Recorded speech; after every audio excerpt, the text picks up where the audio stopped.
Geoff Fisken would go on to become one of the most exceptional pilots in the Royal New Zealand Air Force, RNZAF, during early World War II operations in the Pacific. Born in 1918 in Gisborne, New Zealand, Fisken learnt to fly a de Havilland Gypsy Moth aircraft in the 1930s. Fisken was employed by a Masterton farmer in 1939 when he enlisted for flying service at the start of the European War. He was not released to serve in the RNZAF until early 1940 because he was in a reserved occupation. Fisken was assigned to Singapore in February 1941 to serve with No. 205 Squadron RAF, which was in charge of Singapore flying boats made by British company Short Brothers.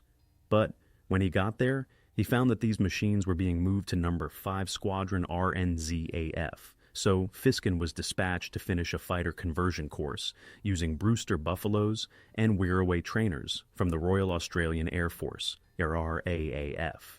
He was sent to No. 67 Squadron RAF, which was mainly composed of New Zealanders, after completing this course.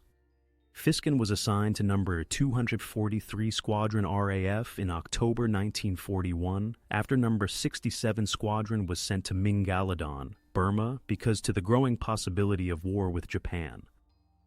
No. 243 Squadron was tasked with defending the Royal Navy's Force Z, which included the battleship HMS Prince of Wales and the battlecruiser HMS Repulse, following the Japanese strikes in East Asia and the Western Pacific on December 8, 1941. Japanese air units attacked and sank the British battleships 2 days later. Then, as the Japanese moved along the Malay Peninsula, more and more bombing strikes were launched against Singapore. Fisken alleged that a Mitsubishi A6M0 fighter was shot down on December 16th, while the aircraft was operating in defense of Singapore. He claimed 2 Japanese bombers on December 29th, 2 weeks later, and on January 12, 1942, Fisken shot down a Nakajima Kai 27 Nate fighter. After being caught in the Japanese plane's explosion, he was fortunate enough to land his disabled aircraft and go on to destroy another Zero 2 days later. He pulled down another enemy fighter 4 days after he shot down or helped destroy 3 Mitsubishi G3M Nell bombers on January 17th. Remarkably, Fisken was operating an outdated Brewster Buffalo at the time of all of these activities. By this point, No. 243 Squadron had lost almost all of its aircraft and most of its pilots. Consequently, it was amalgamated with the RAAF's No. 453 Squadron, which proceeded to function alongside the RNZAF's No. 488 Squadron. On February 1st, Fisken said, another fighter was destroyed. A cannon round wounded his arm and leg, but he was bounced by 2 Japanese fighters 5 days later, shooting down one and barely escaping the second. Commonwealth pilots were moved to Batavia, present-day Jakarta, Java, and then Australia on the eve of Singapore's surrender. Geoff Fisken was commissioned and elevated to pilot officer as a result of his performance in Singapore. Fisken was one of hundreds of Kiwis, or people from New Zealand, who enjoyed nothing more than a good fight, but who are not well known outside of their island nation. The Long Road. The Kiwi pilots would serve in relative secrecy, despite having made a lengthy journey to join the Pacific War. The Royal New Zealand Air Force had just 160 men and 102 aircraft when Great Britain declared war on Germany in September 1939. These were primarily used Blackburn B-5 Baffins and Ferry Gordons, which were both biplanes, as well as a few more recent but still outdated aircraft, including 9 Vickers Wildebeest biplanes and 5 low-wing, 2-engine airspeed Oxfords, which were completely outclassed by Japanese aircraft. At that time, the RNZAF's sole function was to provide pilots to the Royal Air Force, RAF, through training. The RNZAF began preparing to become a combat force during the first 12 months of the war, first equipping all of the machines that were available, including airplanes, and then working to re-equip with more advanced machines. The RNZAF expanded during this time, adding air gunner and observer schools at Ohakia and new pilot training schools at Taieri, Harewood, New Plymouth, and Wairarapa. 3 territorial squadrons of wildebeest biplane torpedo bombers were formed to patrol the waters off Auckland, Wellington, and Lyttelton in response to the potential presence of German surface raiders in the Pacific. American-built 2-engine light bombers, Lockheed Hudsons, were acquired by the RNZAF in early 1941 for use in maritime patrol and reconnaissance missions. Around the same time, the RNZAF's No. 5 Squadron was dispatched to the British colony of Fiji to carry out patrols and surveillance. They were outfitted with 4 dilapidated Singapore flying boats and outdated Vickers-Vincent's biplanes. The majority of the 641 aircraft in the RNZAF on December 8, 1941 were being used for training. 36 Lockheed Hudsons, 48 Vickers-Vincents, 26 Vickers-Wildebeests, and 2 short Singapore III flying boats were among its combat aircraft. With 10,500 in New Zealand, 1,100 in Canada, over 3,600 affiliated to the Royal Air Force, and almost 600 at other Pacific locations. Primarily on Fiji, the RNZAF now has 17,000 members.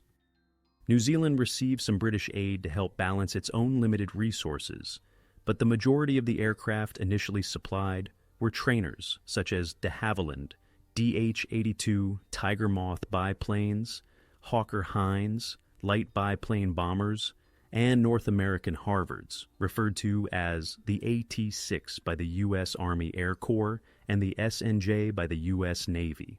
These planes were armed and repainted for combat use.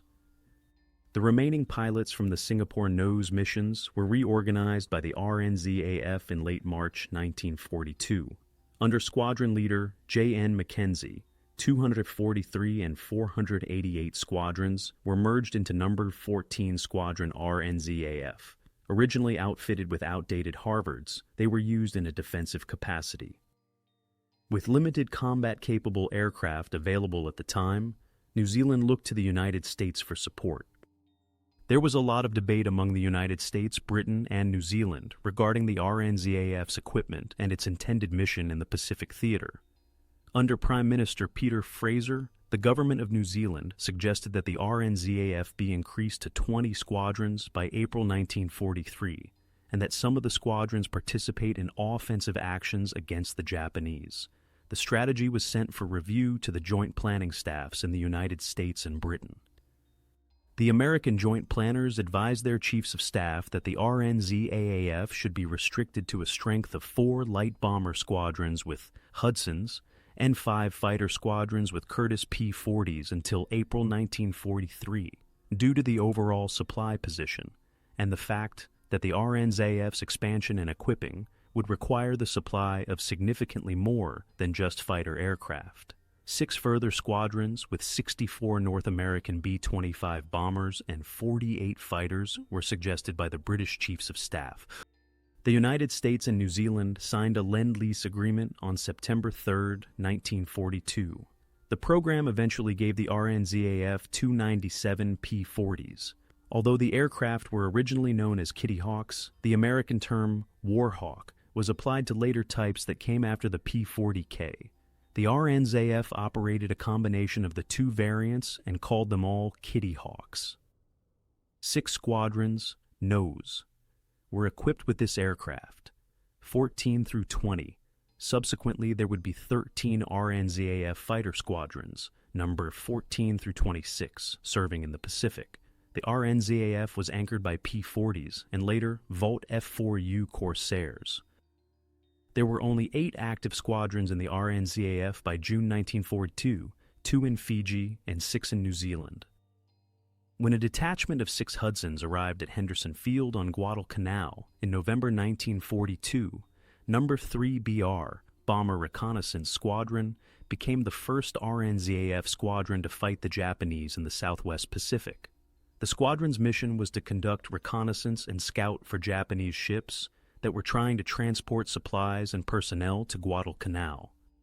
Every day, the RNZAF Hudsons conducted 4 to 6 patrols over the waters around Choiseul, Santa Isabel, New Georgia, and the adjacent area.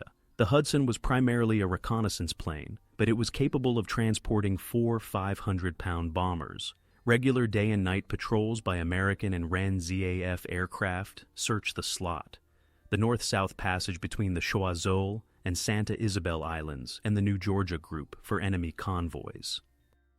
The overworked air crews of American Air Group 14 welcomed the arrival of No. 3 BR Squadron, which covered a significant gap in the types of aircraft available in the Solomons. Before the New Zealand squadron arrived, the Americans had been conducting reconnaissance missions with torpedo and dive bombers, augmented by heavy bomber patrols over large distances. Because of their greater range, the Hudsons relieved the dive bombers while also relieving the long-range bombers of a large portion of their reconnaissance duties.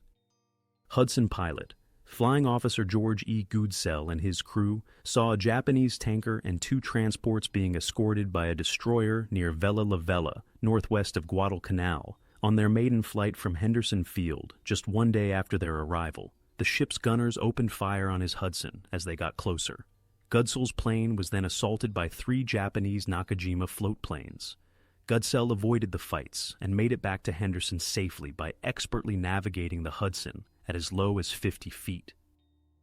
3 days later, 3 Zeros attacked Goodsell's plane as it was observing another convoy. The Hudson was struck many times during a 17-minute skirmish, once more at high altitude, but Goodsell was able to return to Henderson without incident. Goodsell received the U.S. award for his actions. The first RNZAF member to receive a Southwest Pacific decoration was the Air Medal. It's amazing to think that Goodsell's Hudson, RNZAF 2049, which was involved in both of the November 1942 actions, is still in John Smith's aircraft collection in Mapua, New Zealand. The No. 3 BR Squadron's aircraft were utilized for special operations on occasion, in addition to their regular patrols. The town of Bo in southern Bougainville was bombed by a Hudson on January 8, 1943. The strike was meant to scare the indigenous into surrendering to the Coast Watcher, who had been assisting the Japanese in their fight against the Allies. The Coast Watcher later gestured his gratitude after the plane destroyed the town shortly before daybreak. The Kiwis stationed at Henderson faced the same struggles as the other defenders in Guadalcanal. Providing dugouts to protect squadron soldiers from nightly air assaults was the Kiwis' top priority. This was accomplished by excavating a tunnel near the squadron's tent in a ridge. Until a new camp could be constructed on a neighboring ridge, the New Zealanders camped in tents in a jungle gully where muck, rain, and mosquitoes made living miserable.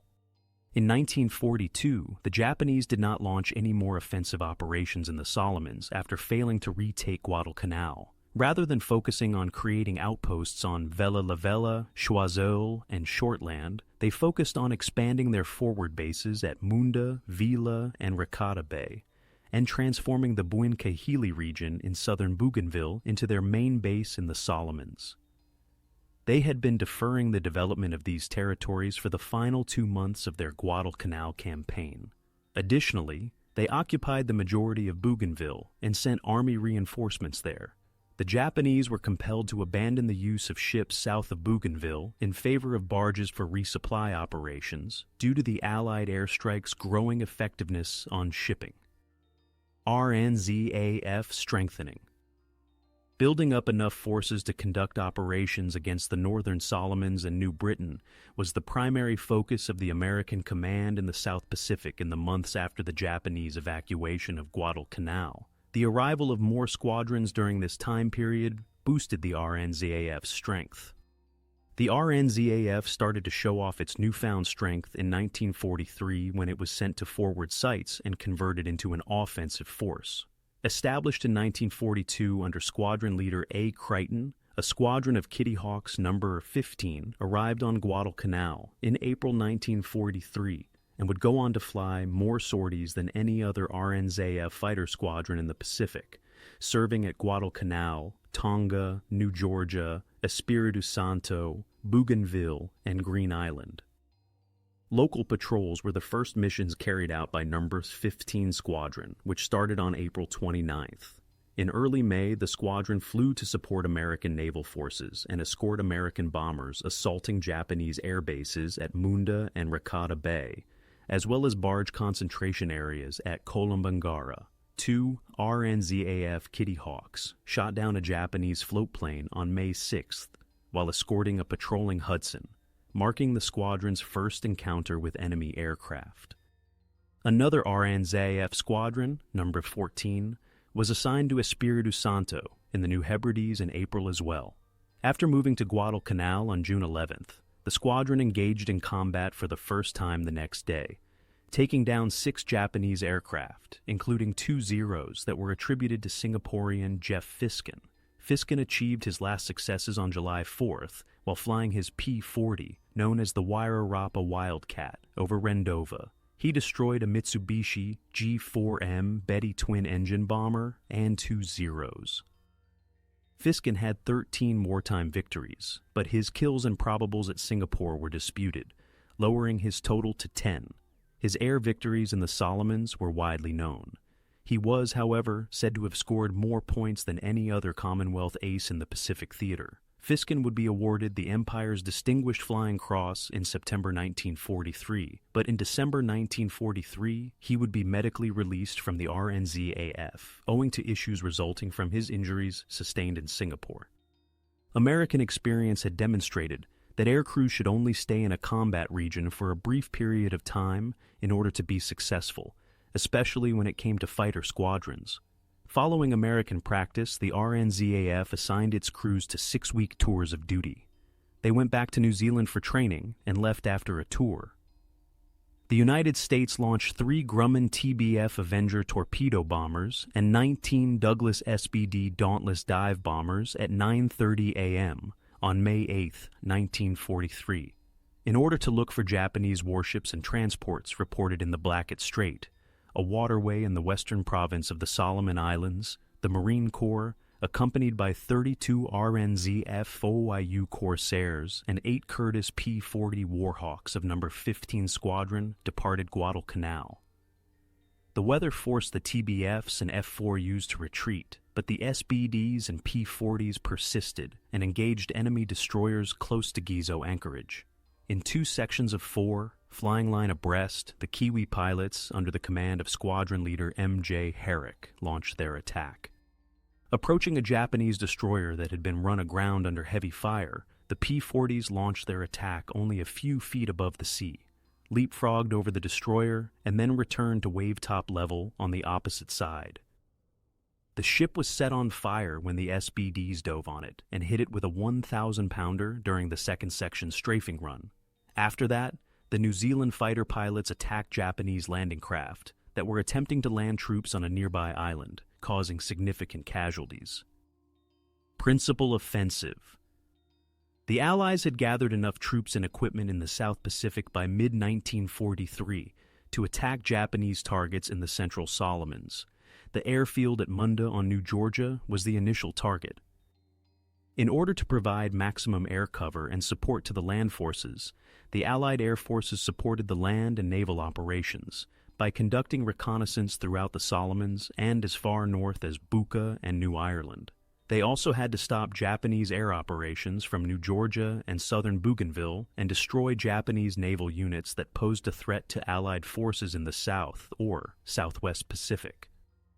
By the end of June, the Allied air forces had set up 2 forward base complexes, one in the Russells with 2 airstrips and the other at Guadalcanal with 4 airfields, for operations against New Georgia. The primary Japanese bases in the region were Rabaul, which housed the main air reserves, Balale, which had a few planes, mostly bombers, Buka, which served largely as a staging facility for movement between Rabaul and Kahili, and Kahili, which had between 70 and 100 aircraft. Allied aircraft, including 8 P-40s from No. 14 Squadron, intercepted the Japanese as they launched fighters and dive bombers to strike American positions on the island of Rendova on the morning of July 1st. 8 Allied fighters were lost in the ensuing engagement, while 22 Japanese aircraft were shot down. No. 14 Squadron reported 3 probables and 7 destroyed aircraft. 1 pilot was saved, but 2 New Zealand planes were lost. No. 14 Squadron was rotated out of Guadalcanal on July 25th. The Kiwi pilots lost 4 aircraft and 3 pilots during their tour, while they destroyed 22 Japanese aircraft, with an additional 4 likely destroyed. On September 3rd, a force of consolidated B-24 Liberators bombing Kahili was given bottom cover by 8 fighters from No. 16 Squadron. 2 Kiwi pilots descended to cover a wounded B-24 that was being attacked by 8 to 10 Zeros on the way home. They successfully chased the assailants away and returned the bomber to base without incident. Both pilots, Flight Sergeant J.E. Miller and Flight Lieutenant M.T. Vanderpump, were awarded the American Distinguished Flying Cross for their actions. This was the first time the decoration was given to RNZAF troops. The Japanese defensive outpost screen south of Bougainville was weakened by the Allied assault of Munda on August 5th.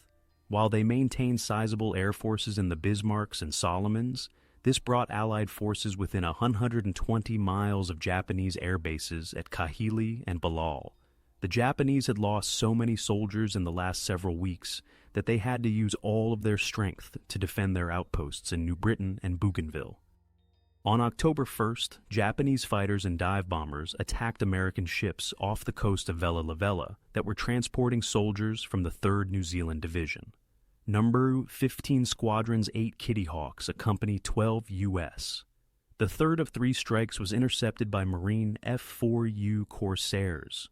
7 enemy dive bombers were accounted for by the New Zealanders. Operating under U.S. control, RNZAF aircraft were a key component of the Allied air campaign starting on October 12, 1943, as part of Operation Cartwheel. Navy Guidance. Cartwheel was a twin-axis operation in which General Douglas MacArthur's forces advanced along the northeast coast of New Guinea in order to neutralize the Japanese base at Rabaul on New Britain, while Admiral Chester W. Nimitz's other Allied units advanced through the Solomon Islands in the direction of Bougainville. Last phases. The campaign's last phase, which aimed to secure bases from which Rabaul could be attacked, was made possible by the destruction of the Japanese fortifications in the Central Solomons. On November 1st, the 3rd Marine Division conducted the operation by landing at Cape Torokina, which is about midway up the western side of Bougainville and north of Empress Augusta Bay. Naval construction battalions started constructing an airfield on Cape Torokina 2 days after the arrival, and it was completed and operational on November 24th. During the Bougainville battle in November, the New Zealand Fighter Wing, which was founded in Ondonga, New Georgia, flew more than 1,000 sorties. The unit's morale remained extraordinarily high in spite of exhaustion, challenging operating circumstances, heat, rain, muck, and nights disrupted by Japanese airstrikes. On November 22nd, 4 New Zealand P-40s came into contact with a sizable contingent of Japanese Zeros over Bougainville, according to the official RNZAF news agency. At 24,000 feet, the section was patrolling near Empress Augusta Bay under the command of Flight Lieutenant R.H. Balfour when 35 to 40 Zeros came into view. Balfour plunged into the Japanese and used machine gun fire to blow up 2 of the enemy planes. Without suffering any losses, he and his fellow Kiwis destroyed 5 Zeros, damaged at least 6 more, and drove the rest away. Daily routines evolved from squadron operations. As pilots got ready for early patrols over Ondonga or flights to Cape Torokina, the squadron's workday started before daybreak. Following a brief breakfast, the operations room provided the pilots with a final briefing that included the most recent mission information from the meteorological and intelligence officers. In order to get planes ready for the day's missions, servicing and repair crews had worked through the night, frequently halted by airstrikes and torrential rain. Another flight was prepared to take off 2 hours after the first pilots had departed, either to assist an American bombing raid, strafe Japanese objectives, or patrol over the beachhead of Torokina. The first sorties returned in the middle of the morning, and the aircraft were prepared for the following mission. To patrol the Allied positions, planes took off for Bougainville in the afternoon.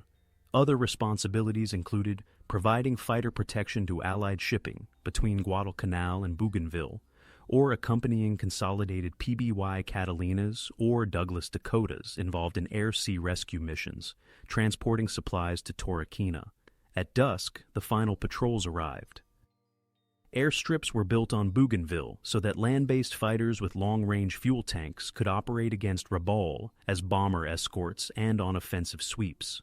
On December 17, 1943, 80 aircraft, including 24 from the New Zealand Fighter Wing, conducted the first fighter sweep.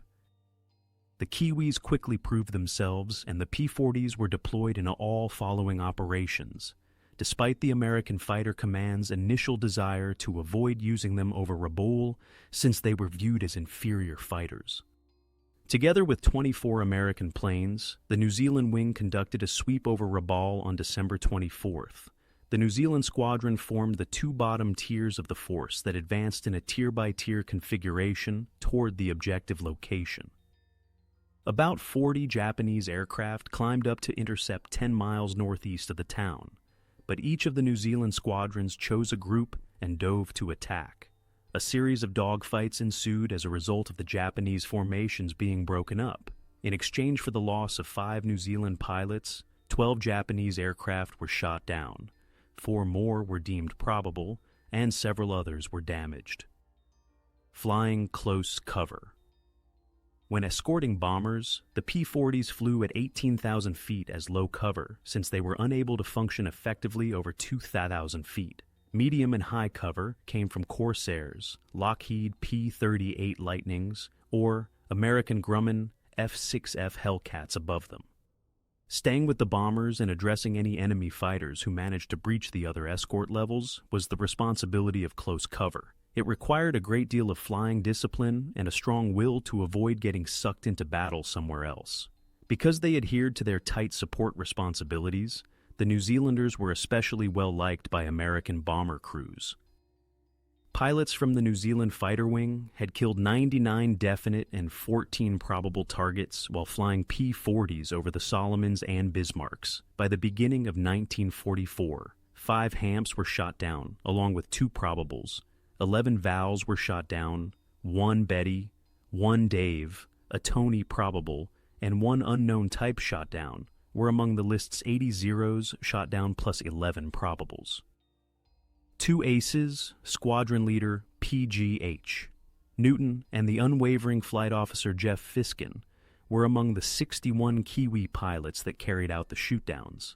20 P-40s were destroyed by enemy action, while another 152 were destroyed in accidents, resulting in the deaths of 67 pilots.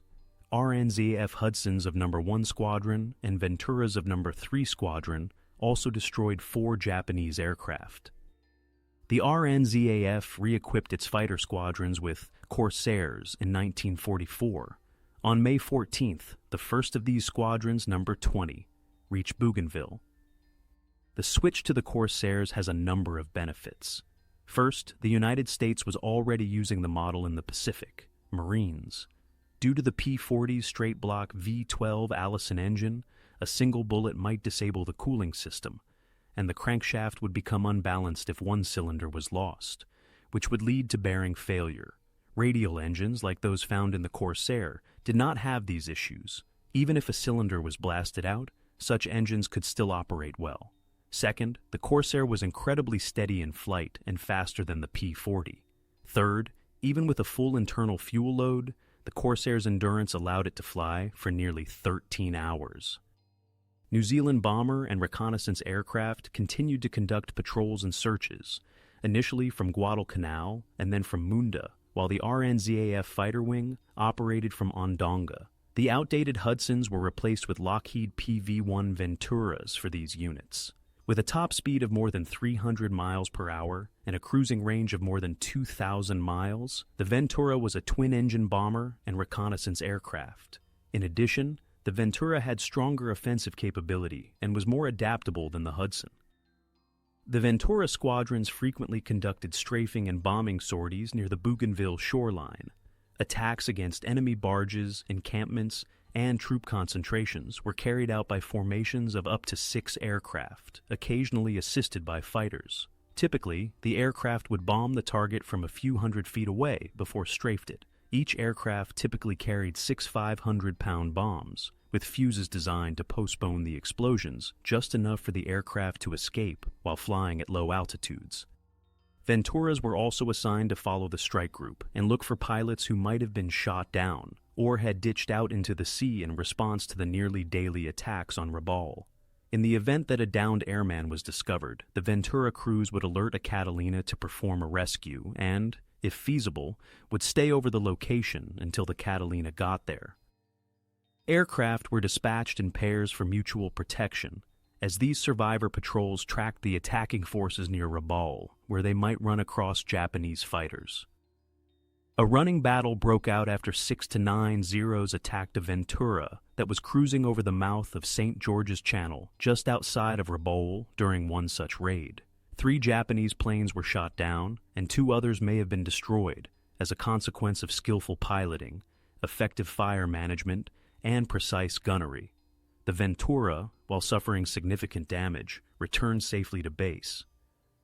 The Venturas also conducted nighttime mine-laying in Buka Passage, conducted submarine searches, and dropped supplies to coast watchers. Green Island north of Bougainville was secured as part of the plan to cut off Rabaul. It was decided that Nisan, the main islet of a coral atoll, was appropriate for building airfields. It would serve as a base halfway between Rabaul and Cape Torquemada. On February 15, 1944, soldiers from New Zealand touched down on Green Island. Following quickly were construction battalions, resulting in a fighter strip that was operationally ready and a bomber strip that was substantially advanced by March 7th.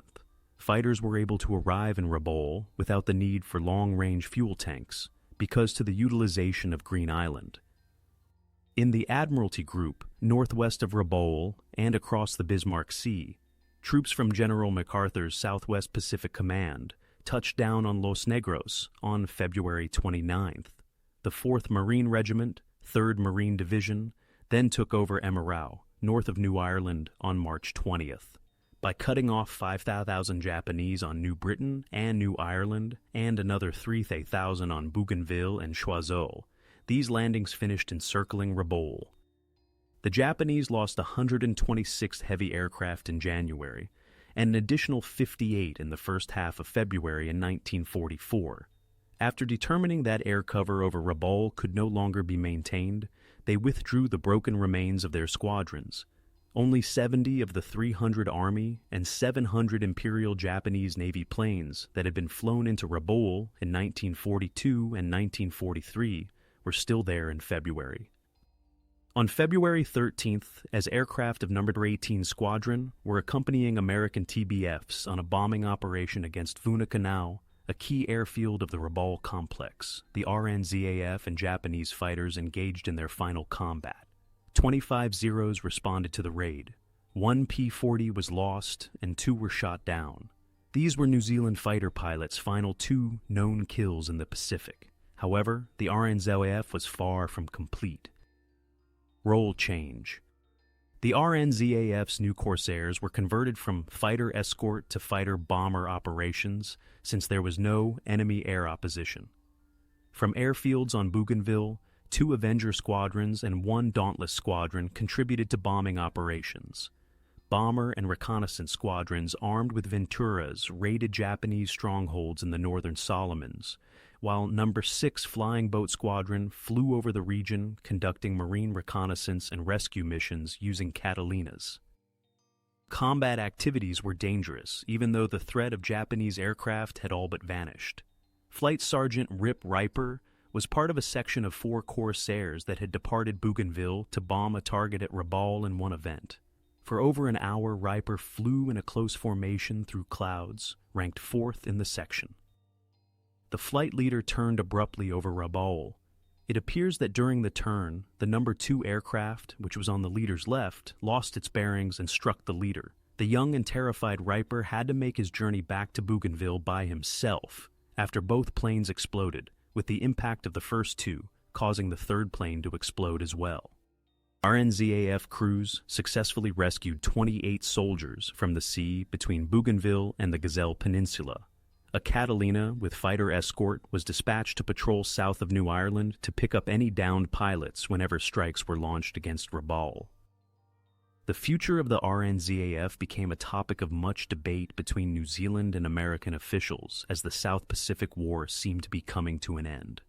As early as March 1944, it was believed that there was no reason to keep sending fighter squadrons to the forward area in the absence of any more Japanese fighter opposition. However, it was also believed that keeping trained, operational units in New Zealand doing nothing would be detrimental to morale. Therefore, even though the squadrons could only be used as fighter bombers, it was agreed to keep sending them forward in rotation. The future function of the RNZAF was considered by the Joint Chiefs of Staff in Washington in April. The idea of limiting it to a small number of bomber, reconnaissance, and flying boat squadrons for garrison operations in the South Pacific was considered. This would eliminate all fighter units and deny the RNZAF a combat role. There were two possible outcomes, it was believed. Domestically, it would have allowed the RNZAF to be scaled down, freeing up personnel to address the severe labor crisis in agriculture and industry. However, the enormous sum of money and millions of man-hours invested in equipping and training the squadrons would have been in vain. Additionally, New Zealand's participation in the post-war councils may be diminished if it left the Pacific War before it was concluded. The RNZAF was not content with being reduced to a supporting role in light of these reasons. In Washington, the New Zealand minister was told to make a strong case for the RNZAF's inclusion in any active theater where it could be useful. Three possibilities were taken into account. Initially, the squadrons may still function under U.S. Admiral William F. Bull Halsey's Central Pacific Command. This would include their staying in a command they were accustomed to and having little supply issues because they already had U.S. airplane of the Navy kind. Secondly, the British Southeast Asia Command may receive them. However, this required resupplying them with aircraft built in Britain and transferring them to India. Lastly, they may be moved to the Southwest Pacific, where General MacArthur would be in charge. This would imply that they would struggle to obtain the necessary aircraft and replacement parts as part of an Army command. Meanwhile, in early May 1944, the U.S., the Chief of Naval Operations, Admiral Ernest J. King, concurred that the Kiwi squadrons should continue their offensive operations in the Northern Solomons, but he did not commit to the RNZAF's future involvement. 11 squadrons were to perform garrison duties in the Solomons region as part of the program. In addition to the RNZAF 7, 2 medium bombers, 1 flying boat, and 4 fighters, the U.S. Navy was to supply 4 squadrons. The flying boat squadron was to be headquartered at Halavo Bay, Florida Island. 2 New Zealand fighter squadrons were to be stationed at Guadalcanal and 2 at Espiritu Santo, and 1 bomber reconnaissance squadron was to be stationed at Guadalcanal and the other at Fiji. Additionally, 4 more fighters, 2 medium bombers, and 1 flying boat would be part of the New Zealand squadrons that would be moved to the Southwest Pacific area. It was planned to transfer 1 fighter squadron to Los Negros and keep the other at Bougainville. Green Island and Emerau were to receive the other 2. The latter 2 locations also housed bomber reconnaissance units from New Zealand. Fighting went on over New Britain and in the Solomons while these accords were being negotiated. Difficult battle. Fighting became extremely taxing for the RNZAF personnel during the last months of the Pacific War. Australian soldiers replaced American combat units that were gradually removed from the Solomons Bismarck's area for operations in the Philippines between October and December 1944. Additionally, in early December 1944, the RNZAF Venturas started participating in night heckles over Rabaul, which had previously only been carried out by American PBJs, the B-25 medium bomber used by the U.S. Navy Chosh Marine Corps, occasionally with help from Black Cats, PBYs. Keeping 1 or more planes over Rabaul at night, each carrying bombs that could be dropped anywhere at any moment throughout the patrol, was part of the Allied effort to make life as miserable as possible for the Japanese. The Bougainville campaign took on a new personality under the Australians. The Americans' activities were restricted to protecting the Empress Augusta Bay base. The island had not been an objective in and of itself, but rather a stepping stone in the northward drive. In contrast, the 2nd Australian Corps was tasked with recapturing the island from the 22,000 Japanese soldiers who still held a significant portion of it. In addition to the constant bombardment of Rabaul and New Ireland, New Zealand aircraft performed 8 to 46 sorties each day to support these operations. Cape Torokina was only 30 miles south of the Bougainville bombing line.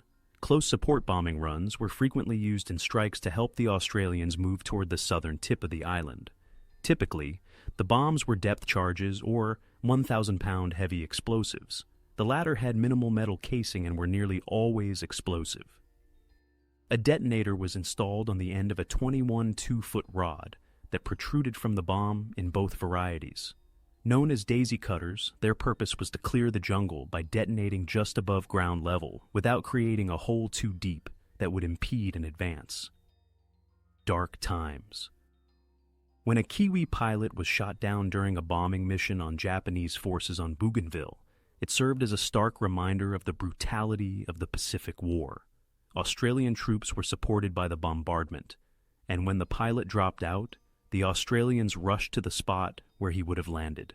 The pilot was still alive when they arrived, tied up to a tree by his thumbs, but his guts were leaking out of his stomach, which was slit open.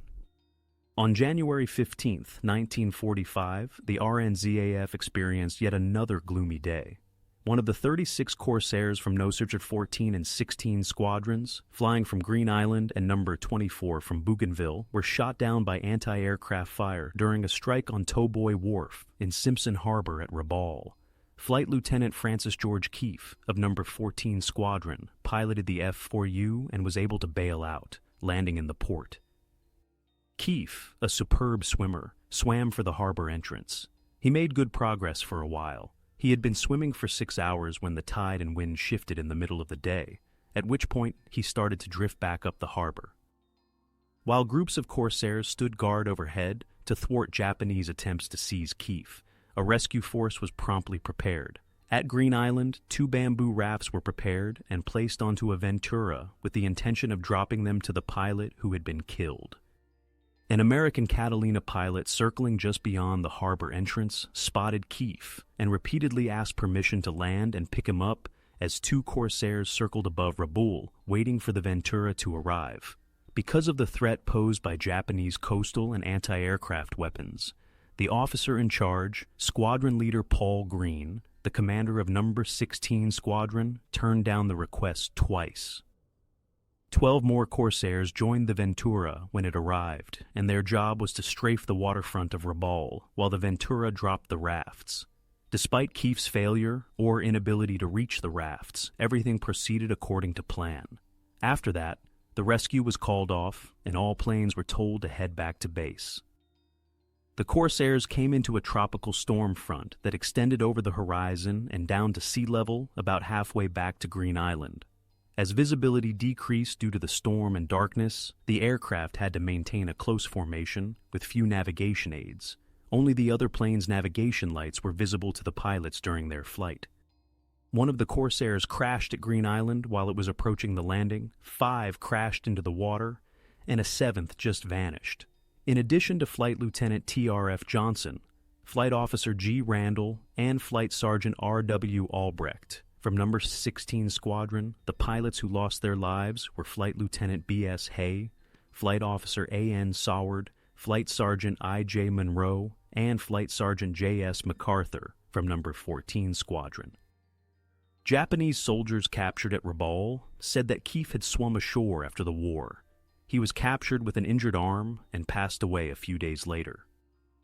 During the return flight, Flight Sergeant Brian Cox, one of the pilots involved in the operation, experienced a radio and light failure. However, he was almost out of fuel when he chanced to stumble upon the landing strip at Green Island. In addition to being a lucky day, it was also his 20th birthday. Finishing up. The RNZAF flew the Fane 592 sorties against Japanese positions on Bougainville and Buka between January and August 1945, dropping 4,256 tons of bombs. The U.S. and Australian governments ultimately agreed that the RNZAF would support U.S. forces in the Philippines and participate in operations in Borneo alongside the Australians. However, both of these orders used U.S. The RNZAF would have to be re-equipped to fly combat aircraft from the Army Air Forces. 30 of the 320 or so P-51D Mustang fighters ordered to replace F4Us were delivered, but the war ended before they could be used to create new fighter squadrons in North America.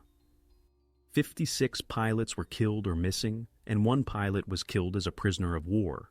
Of the 424 F4Us that were provided to the RNZAF throughout the war, 154 RNZAF Corsairs were written off as a result of accidents, and 17 were destroyed by enemy action. During the war, 42 Ventura bombers were also lost in battle and mishaps. 13 squadrons of Corsair fighters, 6 Venturas, 2 Catalinas and 2 Avengers, 2 C-47 Dakota Transport Wash cargo aircraft, 1 Dauntless dive bomber, mixed transport and communications aircraft, a Sunderland flying boat flight, and almost 1,000 training aircraft of various types comprised the RNZAF in the Pacific at its height. The majority of the 3687 RNZAF airmen who lost their lives while serving with RAF Bomber Command flew in Britain and over Europe between September 1st, 1939 and August 15th, 1945. By 1945, the RNZAF had expanded from a modest pre-war force to over 41,000 men and women, WAFs, with little over 1,000 of them serving in Europe and Africa with the RAF. Additionally, 24 RNZAF squadrons served in the Pacific. Over 7,000 members of the RNZAF were deployed across the Bismarcks and Solomons on Victory Day. Along with fighting valiantly against their Japanese adversaries, the Kiwi airmen made a name for themselves in the annals of the Pacific Air War by forging a bond with their much larger allies, the United States, Australia, and Britain.